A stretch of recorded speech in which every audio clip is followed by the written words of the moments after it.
2 événements, la colère paysanne, les grandes gueules sur les barrages et Karine Le Marchand aussi auprès des agriculteurs. Eh bien Karine, bonjour Karine Le Marchand. Depuis, elle a décidé de s'engager et pas qu'un peu. Oui, et pas toute seule, parce qu'avec elle, il y a 5 grands patrons de la grande distribution. L'un des 5 est avec nous, c'est Dominique Schelcher. Bonjour Dominique. Bonjour. C'est Système U, on ne présente plus. Karine, l'amour est tout près. C'est un label que vous mettez en place avec la grande distribution pour aider les agriculteurs en difficulté, ceux qui n'arrivent pas justement à vendre leurs produits à un juste prix. Comment ça va fonctionner ? Oui, il y a 3 actions. La première, effectivement, c'est l'amour est tout près. L'idée, c'est qu'avec nos partenaires, donc Coopérative U, Auchan, Casino, les Mousquetaires et Carrefour. C'est important qu'ils soient tous ensemble parce qu'on va pouvoir offrir aux petits producteurs en difficulté, qui se déclarent en difficulté, qui n'ont pas plus de 2 salariés hors saisonniers. Ils vont pouvoir vendre leurs produits en direct dans les magasins au prix que eux fixent. À leurs propres conditions. À leurs propres conditions, sans intermédiaire et payés à 30 jours. Donc il faudra qu'ils aient le courage, parce que c'est pas facile dans cette corporation de dire qu'on est en difficulté.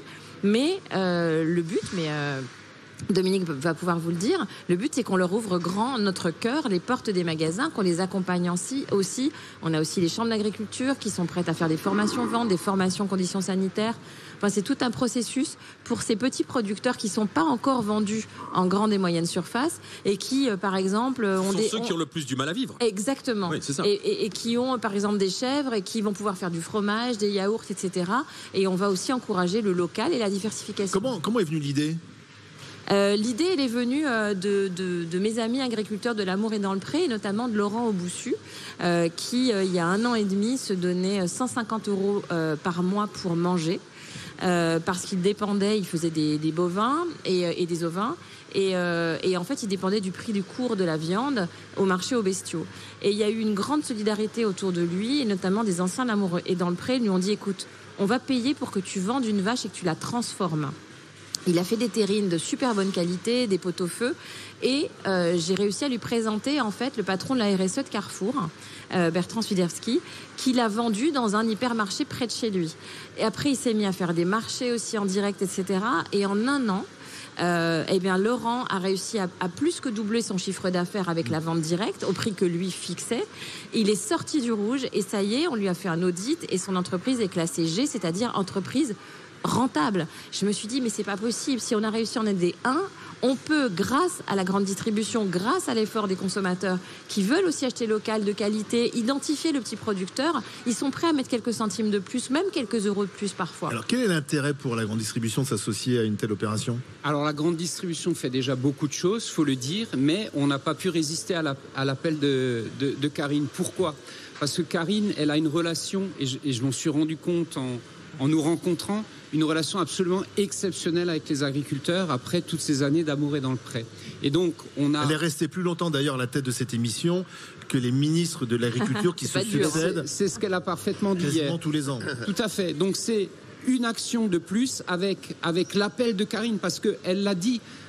Quand vous êtes un agriculteur en difficulté, vous êtes enfermé dans vos difficultés, vous en avez plein la tête au quotidien, et c'est pas facile d'aller taper à la porte des magasins de nos différentes enseignes, etc. Et donc là, on leur dit, mais osez, venez taper à la porte. Je répète, on acceptera votre prix. Il faut savoir que on ne discute pas de toute façon le prix des petits producteurs. Ça, c'est dans notre coopérative, la coopérative U, on le fait comme ça depuis longtemps déjà. On ne discute pas ces prix-là. On fera des efforts pour payer rapidement les factures à même moins de 30 jours. On suivra ça dans le temps. Et donc, le message derrière Karine, c'est oser taper à la porte dans les prochains temps quand vous avez de la difficulté. Ça vous fera de la trésorerie complémentaire à ce que vous vivez. Juste une question d'ordre pratique avant de passer la parole à mes camarades GG. Je suis petit producteur dans les Hauts-de-France, puisqu'on est sur le stand des Hauts-de-France. En difficulté. En difficulté. Je me dis, je fais des bons produits, j'aimerais bien vivre correctement. Génial ce que font Karine et Dominique Schelcher et les autres. Comment je fais ? Quelle est la marche à suivre ? On ouvre la porte des magasins, on regarde des filles à moins de 100 km de chez soi. Comment je fais, moi ? On demande un rendez-vous avec le directeur. C'est ça. Je viens à l'accueil du magasin. Moi, hier matin, j'ai écrit à mes 1200 patrons en France un message très clair, l'opération L'amour est dans le pré. Accueillez-les bien. on a expliqué la démarche. Je viens avec mon dossier, avec ma main. Avec tes yaourts. Avec mes yaourts, avec mes produits. Je les pose chez vous et je dis voilà, je veux un rendez-vous. Et dans les jours qui suivront, en tout cas les magasins U et mes confrères, les 4 autres, on s'engage à les commercialiser. Et avec un contrat simplifié, ça va pas être 56 pages comme ceux qui vendent dans les centrales d'achat, etc. Hein. Emmanuel de Villiers. Écoutez, c'est formidable. L'amour est dans le pré, l'amour est tout près. Formidable association. Et puis, on connaissait les sauveteurs en mer d'une certaine manière. Vous inventez les sauveteurs en terre. Et c'est très poignant. Moi, dans un de vos magasins, Monsieur le Président, à Mur-Érigné, j'ai vu il y a 3 semaines une présentation in situ de C'est qui le patron. Ah, formidable. Et j'avais pas besoin de lait, j'ai commencé à en acheter, je suis revenu en prendre plus. Et maintenant, quand je prends mon lait, il est meilleur. Ah non, mais de toute façon, C'est qui le patron, c'est une initiative formidable qu'on soutient tous. Moi, il m'a beaucoup ouvert les yeux. Je suis sociétaire de C'est qui le patron. Et justement, ça a aussi participé à mon action. C'est-à-dire que j'ai eu la preuve que les consommateurs étaient prêts à mettre quelques centimes de plus pour avoir des produits de qualité. Et quand on sait que ça va dans la poche de l'agriculteur, c'est pas la même démarche que quand on sait que ça va dans la poche des intermédiaires, des centrales d'achat, etc. Et là, on identifie tout quand c'est transparent, quand c'est clair, les gens sont capables de mettre plus d'argent. Alors après, il y a 20% de la population qui crève la faim et pour qui un centime est un centime. Et eux, on s'adresse pas à eux parce que ils vont pas changer les choses. Mais il reste 80% des consommateurs français qui sont prêts à aider l'agriculture. Joël. Oui, moi je trouve l'initiative géniale. Ce que je trouve génial aussi, c'est que vous ayez dépassé le statut d'animatrice, en fait, pour vous engager concrètement. Parce que bon, voilà, on anime beaucoup d'émissions et on peut s'arrêter là et vous êtes parti plus loin. Mais je veux savoir ce qui vous a vraiment, à quel moment précisément, donc au-delà de l'exemple de cet agriculteur qui vous a donné cette idée, à quel moment précisément vous vous êtes dit, là, il faut vraiment que je sorte juste de mon rôle d'animatrice et que je fasse plus que ça. Est-ce que le fait, par exemple, que vous aidez à mettre des couples ensemble et peut-être à construire des familles, est-ce que vous pensez que ça peut jouer chez une femme qui vient rencontrer un agriculteur, le fait qu'il soit en précarité ou en grande difficulté? Pas seulement chez les agriculteurs, hein. Les pauvres ont moins de succès auprès des femmes que les riches. Hein. Alors ça, malheureusement, c'est... Ouais, mais à quel moment vous vous êtes dit, là, c'est petit à petit, ça fait 16 ans que je présente cette émission. Certains sont devenus mes amis. Donc, du coup, au-delà de l'émission, ils me parlent de leur quotidien. Et moi, en fait, ça me rend folle de rage. C'est l'énervement, en fait, qu'ils ne soient pas écoutés, qu'ils ne soient pas respectés, qu'on leur promet des choses qu'on ne tienne pas et tout ça.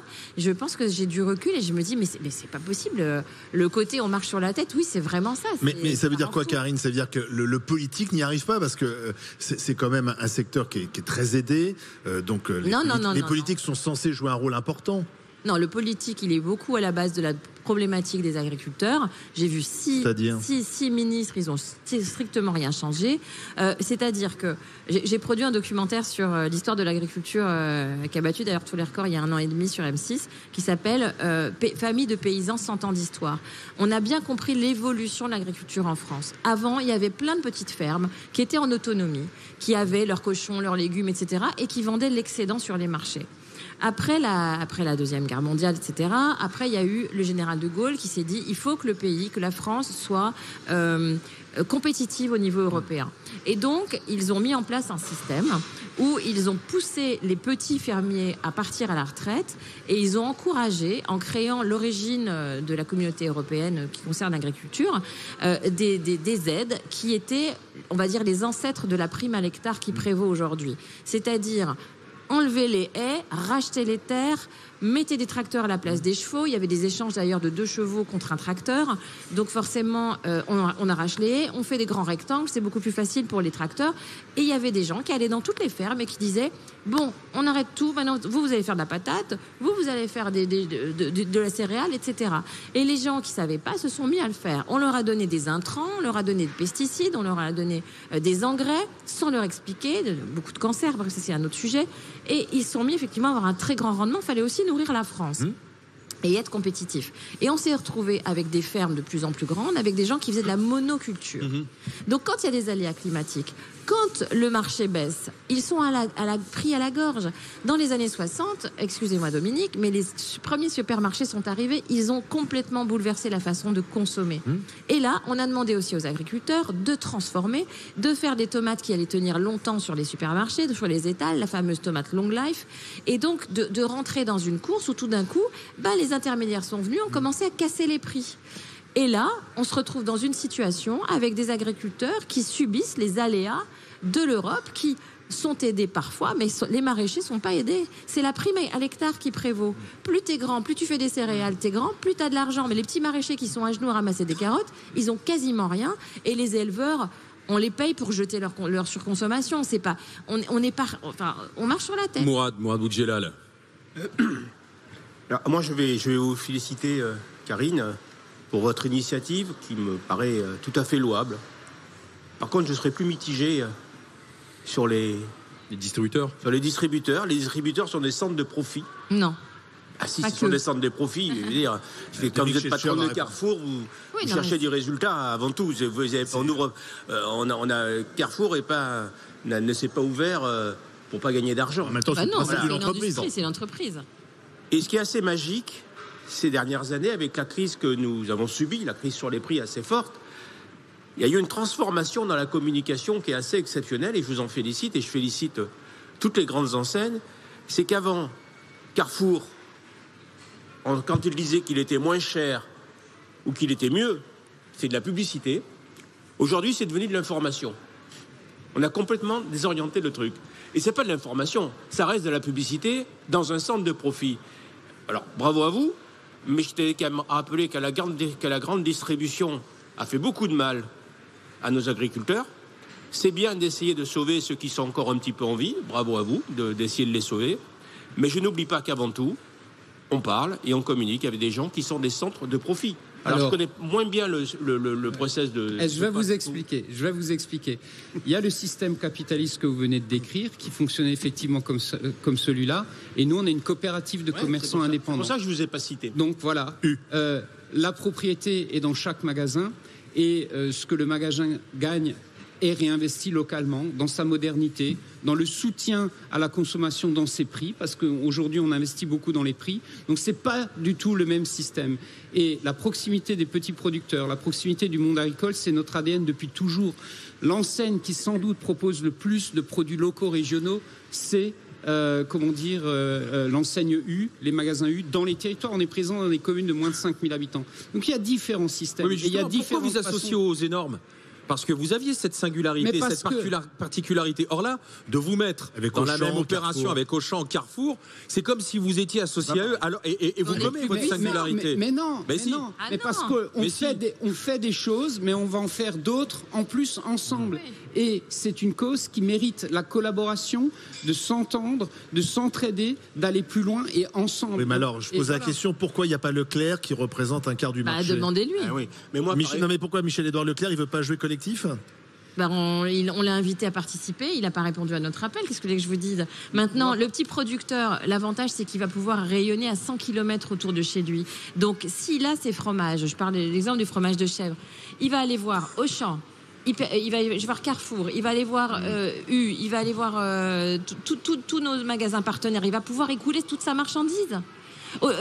L'élan qui s'est passé pendant le confinement où les gens allaient dans les fermes, il est terminé. Les gens ne vont plus acheter dans les fermes. Une ménagère va pas aller faire 10 km pour aller acheter son litre de lait, pour aller acheter 6 œufs, etc. Elle n'a pas le temps. Donc en fait, ce qu'il faut, c'est que nous, on ramène les fermes dans les hyper. On ne peut pas se passer de la grande distribution. Mais non, on ne peut pas s'en passer. Il y a eu un petit boom pendant le Covid, mais il est terminé sur l'achat pendant le Covid, on n'avait rien d'autre à faire que... C'est ça, on avait le temps. Que commander de la viande, etc. Et puis après, faire ses courses dans plein de points différents, ça coûte cher. Il faut une voiture, il faut de l'essence. Joël, toi, tu vas dans les supermarchés encore ? Oui, justement, et c'est ce que j'allais demander. Les produits seront facilement repérables, identifiables. C'est-à-dire qu'on n'aura pas à fouiller non, pas du tout. Les 1000 mètres carrés de la surface pour les trouver. On va les mettre en avant avec une signalétique « L'amour est dans le prêt ». Dans tout près. L'amour est tout près. Et tout près, avec le visuel de Karine, pour ceux qui le voudront. Ouais. Donc ce sera bien identifié. Il y aura une grande photo de Karine Le Marchand devant chaque produit. Il y aura une photo. Il y a un logo aussi avec le logo de la géolocalisation avec un cœur au milieu et ce sera marqué l'amour est tout près, c'est orange, on va distinguer. Dans un instant, on va continuer la discussion parce que il y a peut-être une réplique qui va arriver aussi. Celle des géants de l'industrie qui disent attendez, vous êtes gentils, mais c'est peut-être une concurrence déloyale où il y a une distorsion de concurrence avec en privilégiant peut-être les circuits courts. On va continuer d'en parler avec vous, avec Emmanuel Devilliers, avec Joël Dagosseri, avec Mourad Boudjelal. C'est donc Karine Le Marchand qui est avec nous pour lancer ou parler de cette opération avec certains industriels, justement certains distributeurs, autour de la proximité de production et mieux vendre l'agriculture. Et c'est vrai que les agriculteurs, au moment des barrages, étaient soutenus par plus de 80% des Français. C'était un soutien Ils le sont toujours, inédit. Et c'est jamais retombé d'ailleurs. Ce soutien, il est toujours là.